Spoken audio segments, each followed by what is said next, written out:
എത്ര ജനപ്രീതി നേടിയ ചിത്രമാണെങ്കിലും മാക്സിമം കളക്ഷൻ നേടിയ ആദ്യ ഞായറാഴ്ചയെ അപേക്ഷിച്ച് തിങ്കളാഴ്ച കളക്ഷനിൽ വലിയ ഇടിവുണ്ടാവാറുണ്ട്.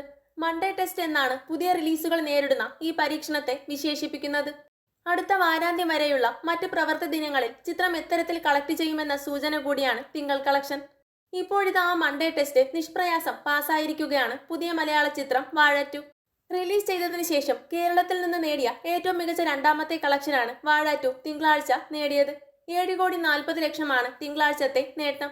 റിലീസ് ദിനം 5,20,00,000 തുടങ്ങിയ ചിത്രം ഏറ്റവും കളക്ഷൻ നേടിയത് ഞായറാഴ്ചയായിരുന്നു. 8,35,00,000. കേരളത്തിൽ റിലീസ് ചെയ്ത എക്കാലത്തെയും ചിത്രങ്ങളിൽ ഏറ്റവും മികച്ച രണ്ടാമത്തെ തിങ്കളാഴ്ച കളക്ഷനും ഇതോടെ വാഴ 2 സ്വന്തം പേരിലാക്കി. മോഹൻലാൽ ചിത്രം എമ്പുരാനാണ് ഈ ലിസ്റ്റിൽ ഒന്നാമത്.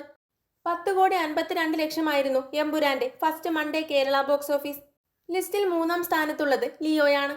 7,15,00,000 ലിയോ റിലീസ് കഴിഞ്ഞുള്ള ആദ്യ തിങ്കളാഴ്ച കേരളത്തിൽ നിന്ന് നേടിയത്. മോഹൻലാൽ ചിത്രം തുടരുമാണ് ലിസ്റ്റിൽ 4ാം സ്ഥാനത്ത്. കല്യാണി പ്രിയദർശൻ ടൈറ്റിൽ റോളിലെത്തിയ ലോക ചാപ്റ്റർ 1 ചന്ദ്രയാണ് 5ാമത്.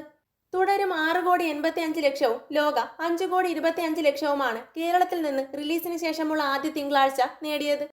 വൻ താരചിത്രങ്ങളെ പിന്നിലാക്കി എന്നത് പുതുമുഖ അഭിനേതാക്കളും സംവിധായകനും ഒരുമിച്ചുള്ള ഒരു ചിത്രത്തെ സംബന്ധിച്ച് വളരെ വലിയ നേട്ടമാണ്. കൂടുതൽ സിനിമാ വിശേഷങ്ങൾക്കായി ചാനൽ മറക്കാതെ സബ്സ്ക്രൈബ് ചെയ്യുക.